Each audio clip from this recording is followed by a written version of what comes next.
Mummy जा रहा हूँ, बाय। शाम को रितिका आंटी के घर कीर्तन है, टाइम से आ जाना, साथ चलेंगे। मेरा मुश्किल है मम्मी, मैं नहीं जा पाऊंगा और मैंने तो व्रत भी नहीं रखा, क्या करूंगा जाके। बेटा व्रत केवल भोजन से नहीं, भजन करने से भी तो हो सकता है। मम्मी नवरात्रि के पीछे का लॉजिक क्या है?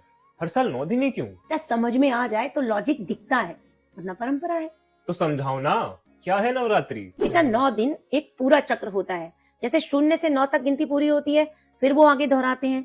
उसी तरह से इंसान का बदलाव भी चरणों में होता है। शुरू के 3 दिन बुराई को जड़ से उखाड़ने के लिए माँ दुर्गा से शक्ति मिलती है, और उसके अगले 3 दिन अच्छाई और समृद्धि पाने के लिए माँ लक्ष्मी की कृपा होती है, और अंत के 3 दिन सही ज्ञान और समझ पाने के लिए माता सरस्वती जी का आशीर्वाद प्राप्त होता है।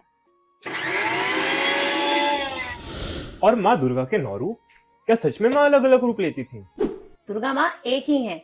असल में ये 9 रूप उनकी 9 शक्तियां हैं जो हर इंसान में होती हैं। ये शक्तियाँ असल जिंदगी में कहाँ दिखती हैं? यहीं घर में, बस तुम देखते नहीं। मतलब? सुबह सबसे पहले उठकर सब संभालती हूँ, इस घर की स्थिरता और आधार हूँ। वो रूप है शैलपुत्री का, पर्वत की बेटी जो कभी नहीं डगमगाती। सारा दिन मेहनत करती हूँ, तप करती हूँ। वो रूप है ब्रह्मचारिणी का, तपस्या वाली जो कभी हार नहीं मानती। तुम्हारी चिंता में रात भर जागती रहती हूँ, चाहे परीक्षाएं हो, ऑफिस से लेट आ रहे हो, खाना खाया या नहीं खाया। वो रूप है चंद्र घंटा का, मन को शांत रखने वाली, सदा सतर्क रहने वाली। घर चलाती हूँ, खाना बनाती हूँ, पाल पोस के तुम्हें इतना बड़ा किया। वो रूप है कुष्मांडा का, जो पूरे ब्रह्मांड को अपने उदर में समेटती है और छोटे से घर को पूरा ब्रह्मांड बना देती है। बचपन में तुम्हें संभाला, गोदी में सुलाया, अभी भी संभाल रही हूँ, और जब तुम्हारे बच्चे हो जाएंगे उन्हें भी संभालूंगी। तो वो रूप है स्कंद माता का, कार्तिकेय की माता, जो ममता की मिसाल है।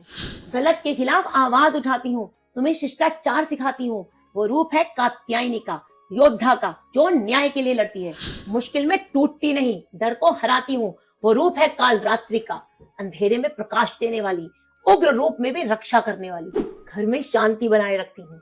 वो रूप है महागौरी का, शुद्धता और शांति की देवी। अंत में तुम्हें आगे बढ़ाती हूँ, तुम्हें स्किल्ड करती हूँ, तुम्हारे सपने को पूरा करने में मदद करती हूँ। वो रूप है सिद्धिदात्री का, यानी सिद्धियों की दाता। आप ये सब करती हो मम्मी? हर माँ करती है, बस किसी ने उसे दुर्गा कहा, किसी ने जिम्मेदारी। इसका मतलब आप मेरी दुर्गा माँ हैं, तो मुझे हर नवरात्रि आपकी पूजा करनी चाहिए। अरे नहीं नहीं, मेरी पूजा मत करो, मैं कोई देवी नहीं हूँ। मैं तो उस देवी माँ की शक्ति का अंश मात्र हूँ, और वो शक्ति तुम में है, पापा में है, जगत के हर प्राणी में है। या देवी सर्वभूतेषु शक्ति रूपेण संस्थिता, नमस्तस्यै नमस्तस्यै नमस्तस्यै नमो नमः।